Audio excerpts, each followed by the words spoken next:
FP के बयान पर क्या कहेंगे? प्रशासन अंधा हो गया है, काटने और नोचने में फर्क होता है। मनीषा की गर्दन काटी गई है। जो घटना आज मनीषा के साथ हुई है ना, ये हमारे भारत में आम बन चुकी है। It's not a big deal, क्योंकि हर महीने आपको एक ऐसी न्यूज़ जरूर मिलती होगी, चाहे कुछ मिले या ना मिले। आखिरकार हमारे भारत को हो गया है? कैसे होगा हमारा विकसित भारत? क्या ऐसे होगा हमारा विकसित भारत? क्या इस भारत को बोलते हैं सोने की चिड़िया, जिसमें इंसान इतना बेरहमी हो चुका है, इतना बेरहमी हो चुका है कि जिसे अपने में और किसी राक्षस में शायद कोई अब अंतर भी नहीं दिख रहा। यह घटना हरियाणा की भिवाड़ी की है। एक गरीब परिवार की बेटी मनीषा, जो एक प्ले स्कूल में पढ़ाकर अपना घर का खर्चा चला रही थी। मनीषा अपने उज्जवल भविष्य के लिए बीएससी में दाखिला लेना चाहती थी। 11 अगस्त को मनीषा बीएससी में एडमिशन के लिए घर से निकलती है और फिर कभी वापस नहीं आती। लेकिन 11 अगस्त को बताया जा रहा है कि शाम को उनके पिताजी के पास मनीषा की कॉल जरूर आती है। किसी काम में व्यस्त होने के कारण वो कॉल को 5 मिनट बाद रिकॉल करते हैं, लेकिन मनीषा का कोई जवाब नहीं आता और टाइम भी काफ़ी बीत गया था। घंटी बजी, उसका कट गया। फिर मैंने 6:26 मतलब पूरी नहीं हुई थी, कुछ सेकंड बची हुई थी, मैंने उसके साथ अपना फोन उठाया, साथ ही साथ कॉल किया, फोन बंद था उसका। ठीक है जी। कल रात में उसका फोन 12:04-5 के ऊपर ऑन हुआ है, रिंग गई है अच्छी खासी, उसके बाद बंद हो गया है। दोबारा हमने कॉल। मनीषा के परिजन पूरी तरह से डर गए थे, उनके रिश्तेदार सब पूरी तरह से दहशत में पड़ गए थे। मनीषा के पिताजी तुरंत उस कॉलेज में गए जहां मनीषा बोलकर गई थी कि वो बीएससी के लिए एडमिशन लेने जा रही है। लेकिन वहां जाकर पता चलता है कुछ अलग ही कहानी। मनीषा कॉलेज में आई ही नहीं।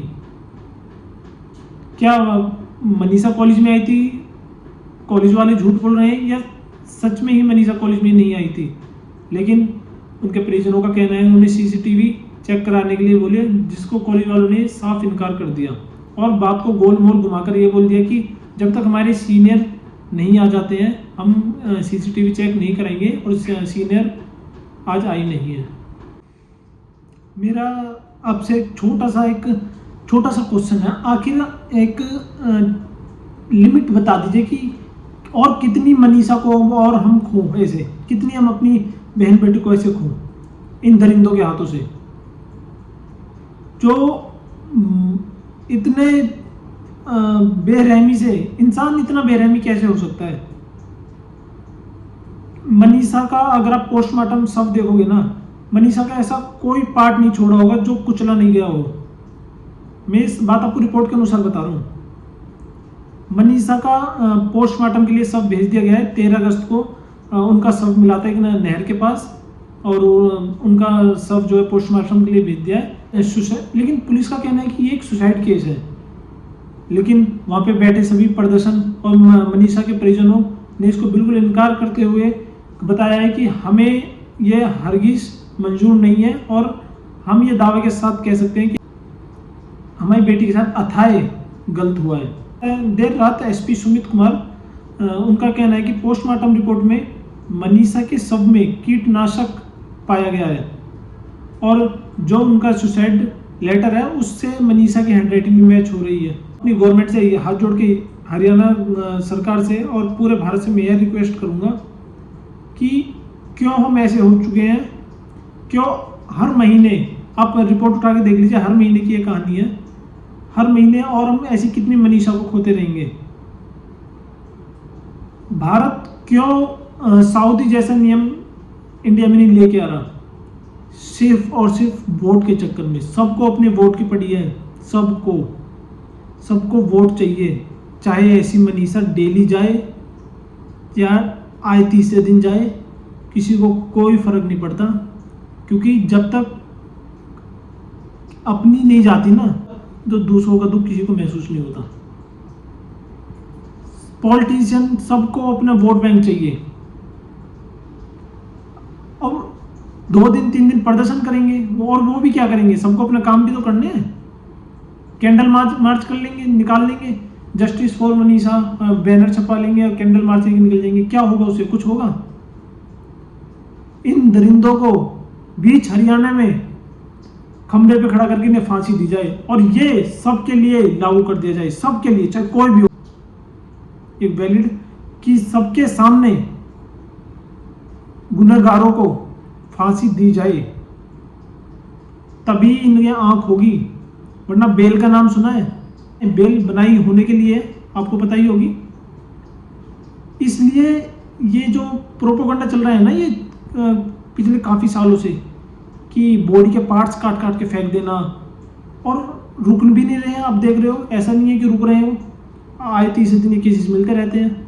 तो ये तभी कम हो सकते हैं भाई, तब कानून में थोड़ा सख्ताई आई जाए, वरना हमारे आपके प्रदर्शन करने से, व्हाट्सएप डीपी लगाने से, ब्लैक डीपी लगाने से क्या होगा? मनीषा को इंसाफ नहीं मिलेगा। आगे पता नहीं और कितनी मनीषा को टारगेट कर रहे होंगे।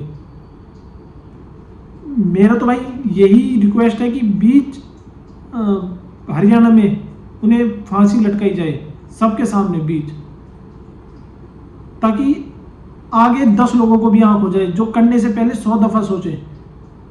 वरना बेल हो जाती है, अच्छा आप advocate supreme court high court जाओ, पैसा है अगर आपके पास तो आप बेल पे आ जाते हो, कितने दिन जेल काटनी होती है भाई, इनसे कुछ नहीं होगा। और मैं आपसे यही रिक्वेस्ट करूँगा कि वीडियो को थोड़ा शेयर कर देना, और मैं आशा करता हूँ भगवान मनीषा के परिजनों को इस दुख के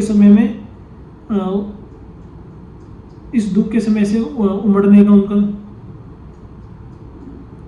और मैं भगवान न्यूज़ 18 के विनोद कुमार कटवाल द्वारा बताया जा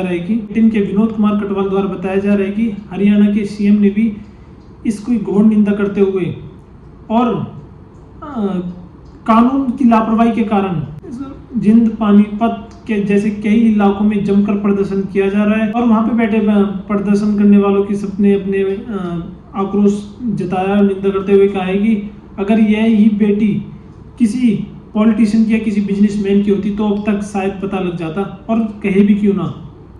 अगर गरीब की बेटी है तो इतना समय लग रहा है, अगर किसी पॉलिटिशियन की बेटी होती तो शायद इतना समय नहीं लगता। तो इस पर हरियाणा के सीएम ने घोर निंदा जताते हुए अब इस दुख को अपना दुख मानते हुए कदम उठाया, और कहा है कि, और आश्वासन दिया है कि जल्द से जल्द अपराधियों का पता लगाया जाएगा, और उन्हें उनकी सोच से भी ज़्यादा क्रूरता वाला अपराध दिया जाएगा। देखते हैं कि माननीय सीएम जी अपने इस आश्वासन पर कितना उतरते हैं।